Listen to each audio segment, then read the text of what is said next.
Hey all, how's it going? So to continue on our logging theme, I pulled this up in a Docker container this time so we can see like how it would run in production. And so if we come over here to docile, remember this is where we can view the logs that are happening, even if we don't have the terminal open.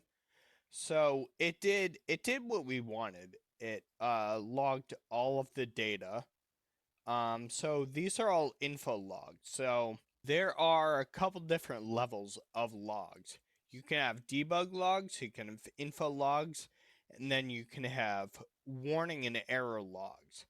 So debug logs would be more for the classification of this. So we're trying to like figure out where slowdowns are occurring so we can see like how to better handle our application. These info logs, these would be something that like you do want to see appear every time just to make sure the application's working correctly. And then warnings and errors would be for events that you don't expect to happen. So anyway, these are info logs right now. So this will happen basically every time a user refreshes a page. So that's going to be a lot of logs. It's just going to clog things up very quickly. So what I want to do is I want to put these down into debug logs, and then only if we actually turn on debug are they going to output. That's the plan. So let's get into it. Alright, so the first thing that I'm going to do here is I have the constants file from the front end opened up here. So I'm just going to create a new constant. We'll call it debug, and then we'll just set this to true for right now. And then what we're going to do is we're going to come to our helpers.py file here.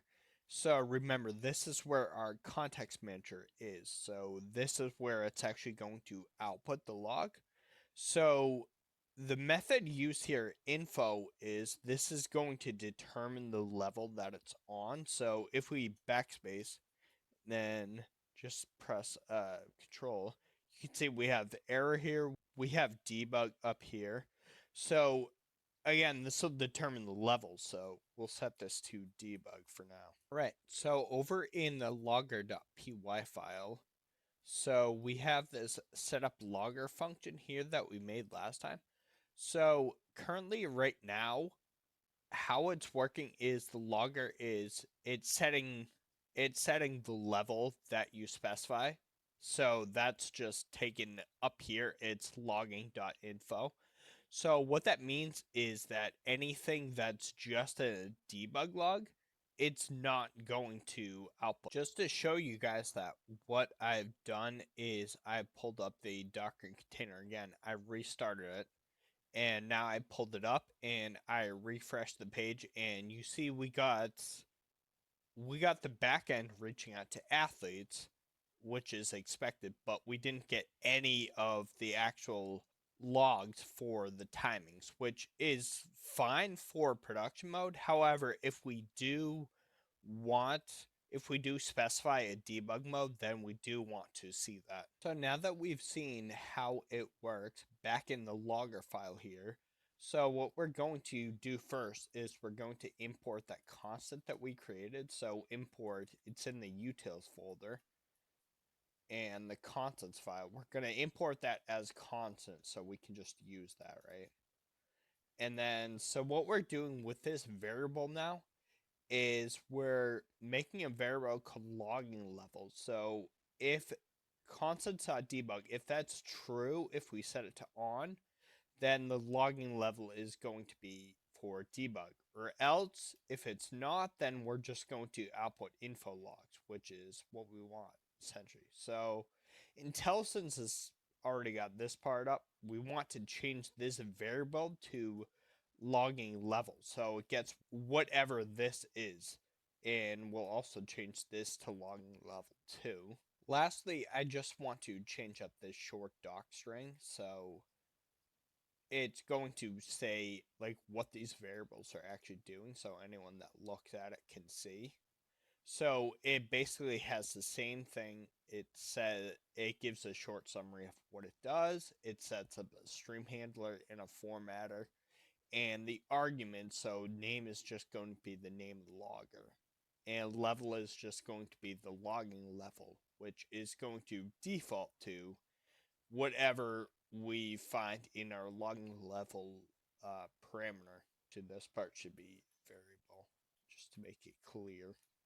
Just to show you what working, I pulled up the Docker container again. I restarted it and loaded up some data, and we do see all the debug logs appearing, which is great. But so this constant right now is hard coded, and we want to make this dynamic. What we can take advantage of is on the YAML file. Remember, we have this environmental variable to set the backend path.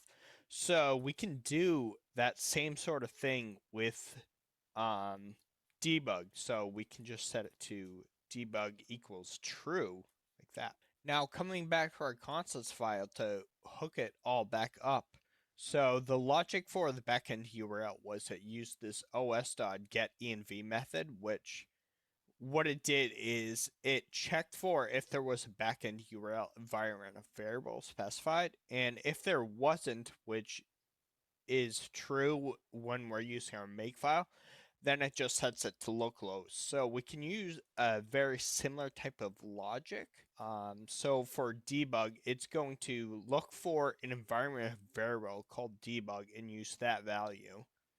If it doesn't find it, then it'll just send it to true.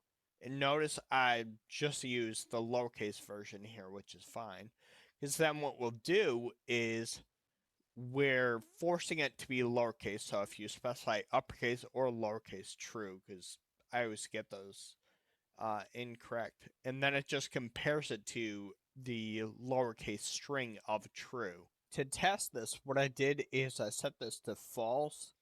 Realistically, because the nature of this is it's only going to be true if it's exactly true, either the uppercase or lowercase version. So honestly, this can be any string. We'll just keep it as false for now to keep with the theme. So if we bring up the container, we've refreshed the page just to simulate some event. So as expected, we only see the call to athlete API for the backend, which is expected. Now, if we set this to true, let's actually go with the uppercase version just to show you. And then restart the Docker container. So refreshing the page on the Docker container will show all the logs as expected. One final test is if we set this back to false, and then we take down the Docker container, what we want is if we're using the makefile, then we want the debug logs to just always show. So we'll bring up the front end, and then bring up the back end. Refreshing the page with the makefile version is, even though this is set to false, we are seeing all the debug logs, which is what we expect. Lastly, I just want to bring this kind of full circle. And so the reason that we did a logger.py file, the reason why I like doing that is because then we have this get logger method here. So it's essentially doing all our formatting and everything for us already. So what we can do in main.py or in any file that we want is we can just say import utils.logger as logger, and then logger equals logger.getLogger. That's the function that we have specified in here. And then we just pass in this underscore name underscore, which the file name that we have here. And then we can just pass a debugger log just like this. And then we just save and refresh. Then we just refresh our application. And you see the debug log for starting Streamlit application, and it came from main here, which I guess is also specified. Yeah, it's also specified down here. So that's where that comes from. That about wraps it up for the logging. So thanks for watching, and I'll see you in the next one.